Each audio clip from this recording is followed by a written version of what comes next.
नमस्कार। स्वागत है आप सभी का हमारे एक नए एपिसोड में। दोस्तों, आज की हमारी हेडलाइन है कि क्या मोदी जी 2047 से पहले भारत को एक विकसित देश बना देंगे। और मेरे ही नहीं, ये सवाल हजारों करोड़ों देशवासियों के मन में भी आता होगा कि मोदी जी 2047 से पहले देश को विकसित भारत कैसे बना सकते हैं, क्योंकि ये कोई जादू की पुड़िया तो है नहीं। और अगर पहले की सरकारों को देखें तो उन्होंने तो उस विज़न को लेकर कुछ काम किया ही नहीं अब तक। 2014 में जब मोदी जी आए तब एक सपना देश को मिला, एक विज़न, एक टारगेट देश को मिला कि 2047 तक या उससे पहले देश को एक विकसित राष्ट्र बनाना है।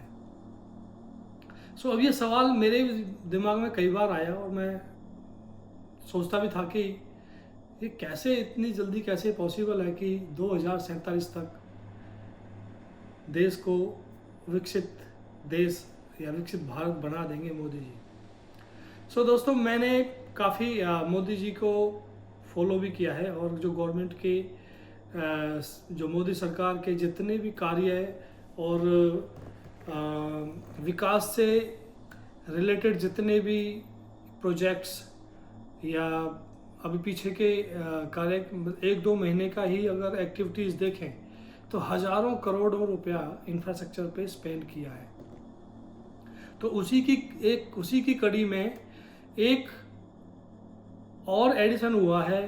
अभी 28 तारीख को कल ही मोदी जी ने जेवर एयरपोर्ट का उद्घाटन किया है और वो जेवर एयरपोर्ट अभी चालू हो जाएगा। फुल फ्लैश नहीं, बट अभी शुरुआत में 12 शहर देश के जो लोकल हैं वो अभी कनेक्टिविटी में आएंगे जेवर एयरपोर्ट से, और उसके बाद जैसे जैसे ट्रैफिक बढ़ता जाएगा उसी के हिसाब से उसका विस्तार भी होता रहेगा।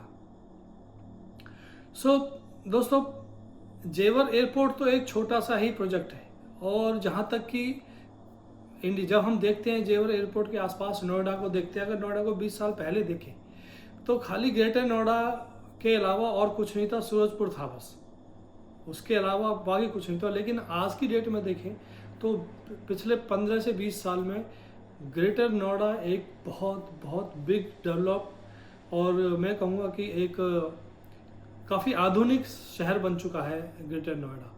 और जो भी इसका विस्तार हो रहा है जेवर और उससे आगे तक भी, तो ये एक्चुअली शहर, जैसा कि मोदी जी ने अपने भाषण में भी कहा कि जेवर एयरपोर्ट खाली ग्रेटर नोएडा या यूपी का ही विकास में सहयोगी नहीं होगा, आसपास के 100 किलोमीटर का एरिया जो है वो सारा ही विकसित होने जा रहा है। और उसकी एक झलक दिख भी रही है कि देखो, फरीदाबाद गुड़गांव से नोएडा कनेक्टिविटी, वो हाईवे ऑलरेडी ऑलमोस्ट बन चुका है, थोड़ा कुछ पार्ट बीच बीच में रह रहा है, जो कि हज़ारों करोड़ की परियोजना है। और उधर से जेवर एयरपोर्ट से बल्लभगढ़ और होके और जो बॉम्बे हाईवे पे जो कनेक्टिविटी होने जा रही है, तो उसका भी काम बहुत ज़ोर से चल रहा है।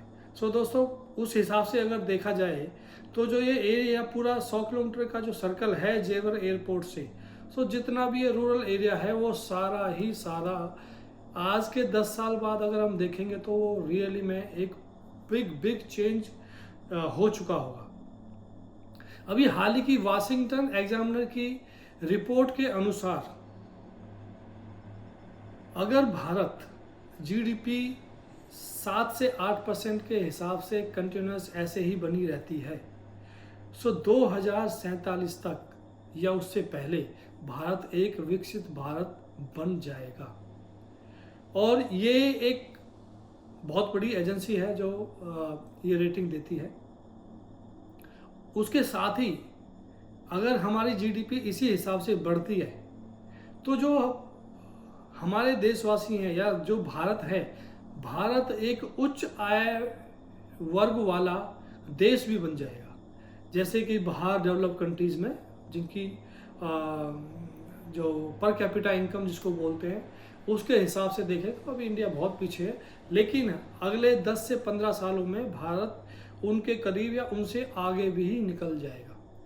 और जीडीपी के अनुसार 2050 तक भारत की जीडीपी 20 ट्रिलियन से ऊपर पहुंच जाएगी। ये मैं ऐसे ही नहीं कह रहा, क्योंकि जो मोदी का विजन है, every state has to be 1 trillion economy.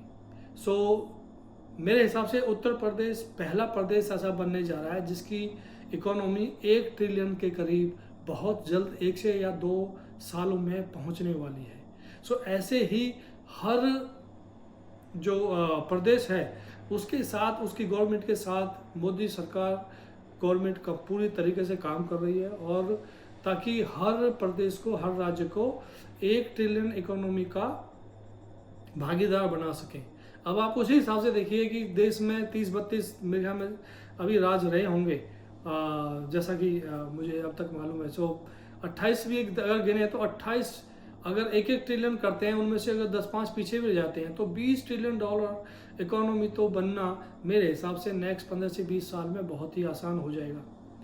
अभी एक बड़े बड़े प्रोजेक्टों की अगर हम बात करें तो धोलेरा प्रोजेक्ट जो गुजरात में है, ये एक ऐसा प्रोजेक्ट है जो 920 वर्ग किलोमीटर एरिया में फैला हुआ है, और यहाँ पे टाटा जो कंपनी है वो बहुत बड़ा सेमीकंडक्टर का प्लांट भी लगा रही है। वहाँ पे एयरपोर्ट्स नया बन रहा है, पूरी स्मार्ट सिटी बन रही है, बहुत सारी इंडस्ट्रियल हब बन रहे हैं, बड़ी बड़ी कंपनीज आईटी हब बन रहा है।